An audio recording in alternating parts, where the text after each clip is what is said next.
আসসালামু আলাইকুম ভিউয়ার্স,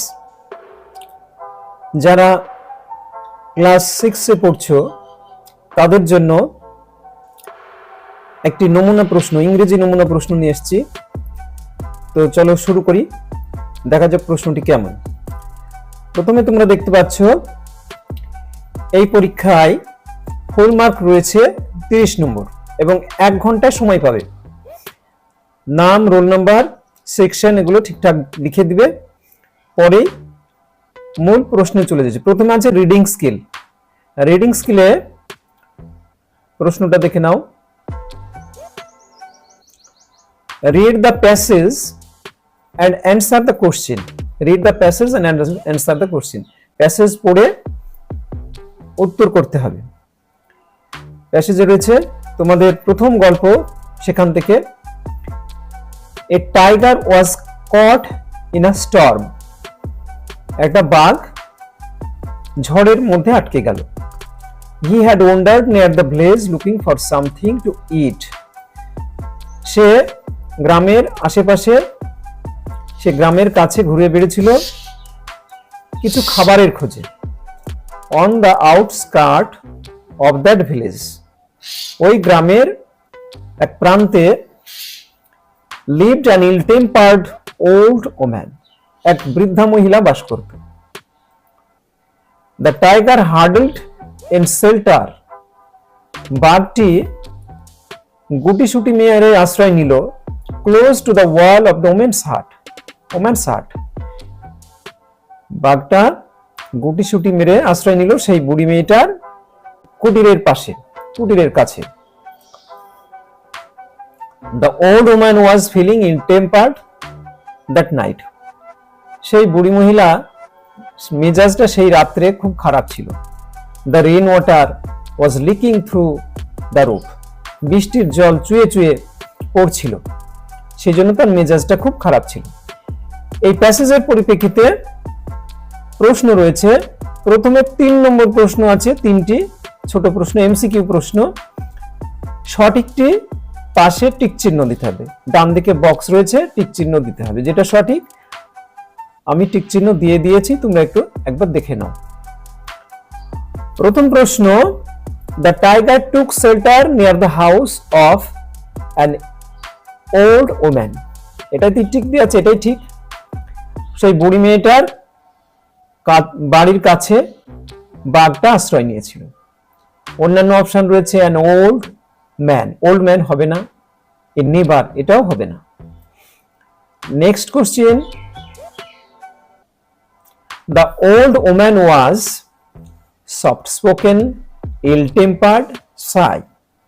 তাহলে সেই বুড়ি মেয়েটার মেজাজ ছিল খিটখিটে, সে বদমেজাজি বুড়ি ছিল। সুতরাং উত্তরটা হবে ইল টেম্পার্ড। বি এর উত্তরটাই কারেক্ট, সেটাই দিয়ে রয়েছে। এরপরে আসছি 3 নম্বর প্রশ্ন।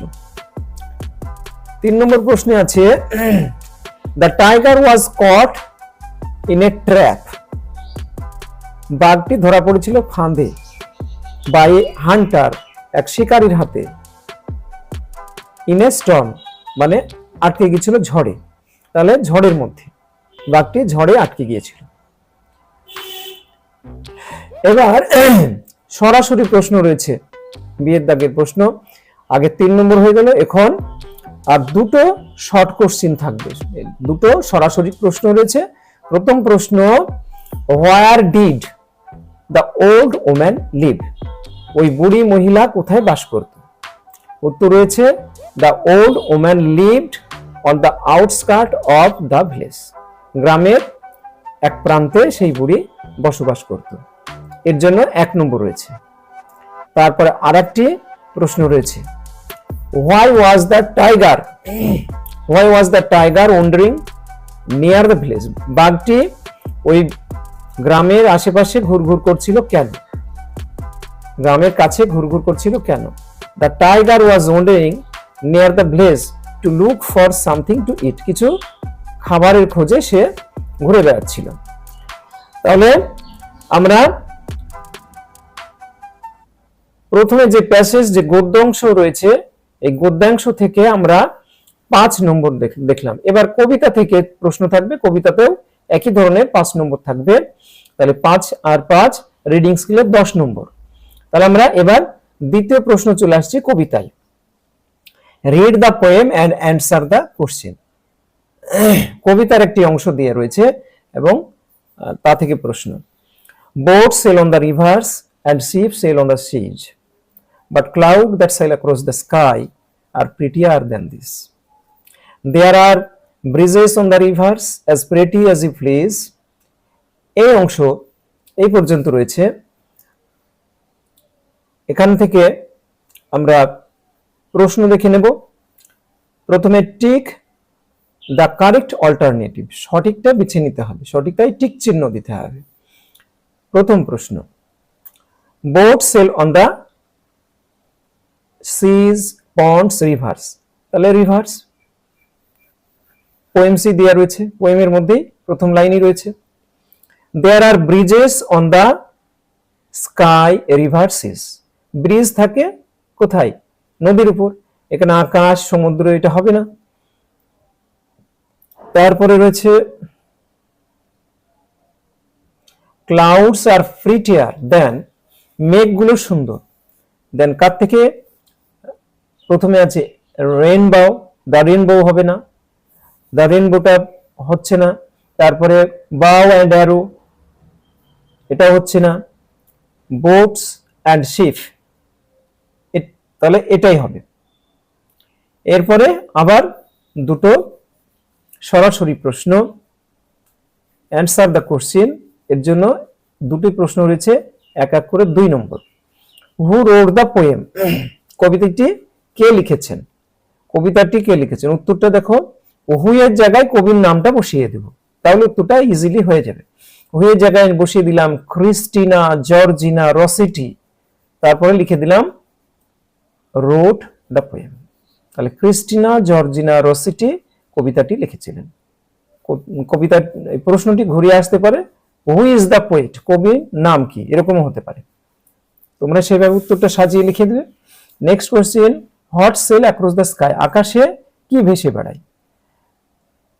উত্তর, clouds sail across the sky, মেঘ আকাশে ভেসে বেড়ায়।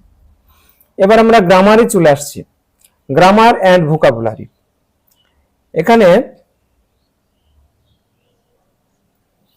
প্রথমে প্রশ্ন রয়েছে, give the noun form of the following ওয়ার্ডস, নিচের শব্দগুলির নাউন ফর্ম দিতে হবে। নাউন ফর্ম প্রথমে রয়েছে সুইট, সুইট থেকে নাউন ফর্ম হবে সুইটনেস, উত্তর করেই দেওয়া আছে। ব্রেভ থেকে 2 নম্বর, বি নম্বর ব্রেভ, ব্রেভ থেকে ব্রেভারি। এখানে প্রশ্ন থাকবে 2 নম্বর, 2 নম্বর হলে একটা বাড়তি প্রশ্ন দেওয়া রয়েছে, হ্যাঁ, তাহলে দুটোই হবে। এর থেকে বেশি প্রশ্ন দেওয়া থাকতে পারে তোমাদের, এখানে হাফ করে দেওয়া আছে, আর একটা প্রশ্ন অ্যাড হবে। আর একটা সি হচ্ছে ডিস্টার্ব, ডিস্টার্ব থেকে ডিস্টারবেন্স, ডিস্টার্ব থেকে ডিস্টারবেন্স, 4টি দেওয়া আছে কোশ্চেন। এবার চলে আসছি feel in the blanks with collective nouns, collective noun দিয়ে শূন্যস্থান পূরণ। এখানে প্রশ্ন রয়েছে 4টে, তোমাদের হাফ নম্বর করে থাকবে। I saw dash cattle, a herd of cattle, এখানে হার্ড বসবে, হার্ডের জায়গায় শূন্যস্থান দেওয়া থাকবে। I saw a herd of cattle, হার্ডটা থাকবে না, তোমাকে লিখে দিতে হবে, তোমাদের লিখে দিতে হবে। There was a bunch of flowers in the vase, there was a bunch of flower in the vase. তাহলে বান্চ শব্দটি কালেকটিভ নাউন, এটি পরীক্ষায় থাকবে না, তোমাদেরকে লিখে দিতে হবে। সি এর প্রশ্ন, I saw a crowd of people in front of the shop, দোকানের সামনে আমি এক দল জনতার ভিড় দেখলাম। তাহলে ক্রাউড শব্দটা দিতে হবে, ক্রাউড শব্দটা দেয়া থাকবে না। নিচে হেল্প বক্সে অবশ্য দেয়া থাকতে পারে।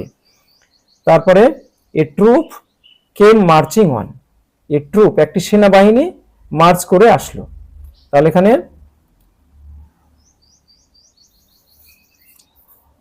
এখানে 4টি প্রশ্ন রয়েছে, 2 নম্বর করে, 2 নম্বর হবে। 4টি প্রশ্ন হাফ করে রয়েছে, 2 হবে।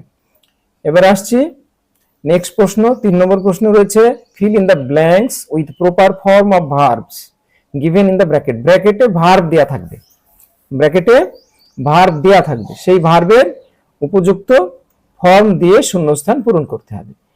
তোমরা দেখতে পাচ্ছ প্রশ্নটি রয়েছে আই ড্যাশ এ হিরো, ব্র্যাকেটে রয়েছে বি, তাহলে বি ভার্ব মানে তো অ্যামিজারের মধ্যে থাকি হবে, তাহলে এখানে আই এর পরে এম হয়, তাহলে এমটা বসিয়ে দিচ্ছি,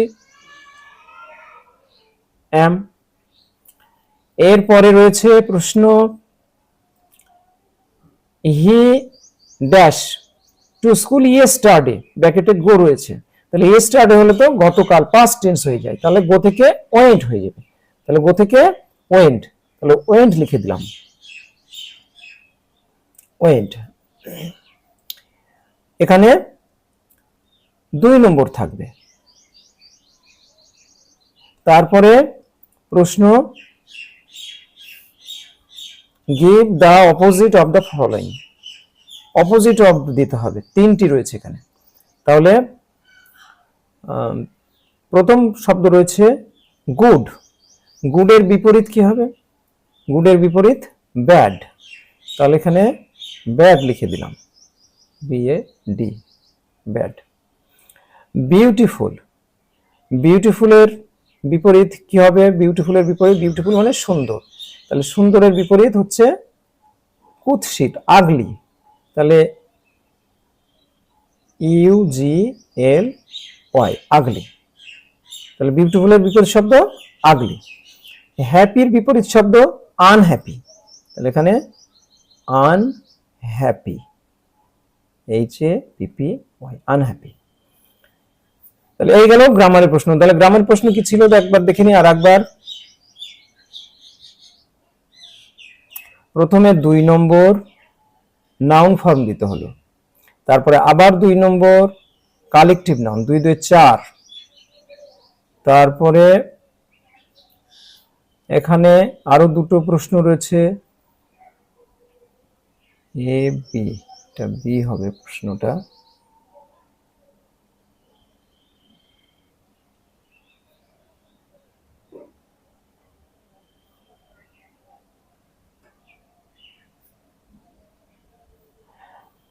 তাহলে এখানে 2 নম্বর, 2টো নাম্বার হলো, এদিকে 2 আর 2 এ 4,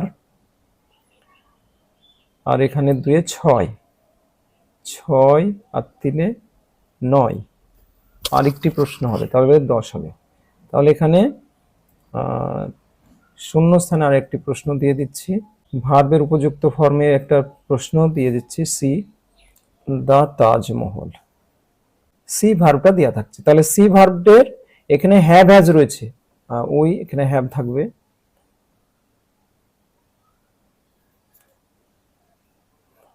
ওই হ্যাভ,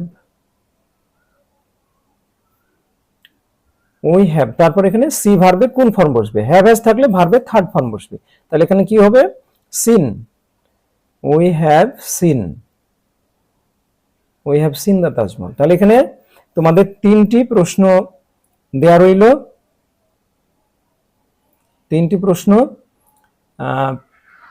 এখানে থাকবে 3 নম্বর, এখানে থাকবে 3 নম্বর,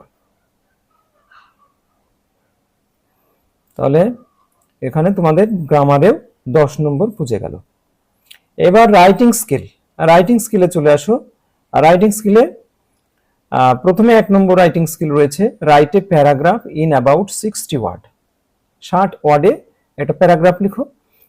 এ boat journey using following points, এটা টেক্সট থেকেই দেওয়া রয়েছে এবং পয়েন্টসগুলো টেক্সট থেকে যেভাবে রয়েছে সেটাই দেওয়া আছে, এগুলো তোমরা প্রস্তুতি নেবে। আর একটি প্রশ্ন, right 6 sentences on your hobby, তোমার হবি সম্পর্কে 6টি বাক্য লিখো। তাহলে এখানেও 5 থাকবে। তাহলে 5 আর 5 10, রাইটিং স্কিলে 10। তাহলে রিডিং স্কিলে 10, গ্রামারে 10 এবং রাইটিং স্কিলে 10, 3 10 30 নম্বর। এখানে রাইটিং স্কিলের উত্তর এখানে দেওয়া হলো না, আমি আরেকটি ভিডিওতে রাইটিং স্কিল দুটো দিয়ে দেব, তোমরা যারা ফলো করতে চাও পরে ফলো করবে। আজ এই পর্যন্তই। প্রশ্নগুলো ভালো করে একবার দেখে নেবে এবং সেই মতো প্র্যাকটিস করবে। আর চ্যানেলটি সাবস্ক্রাইব এবং কমেন্ট করে জানাবে এবং পাশে থাকবে।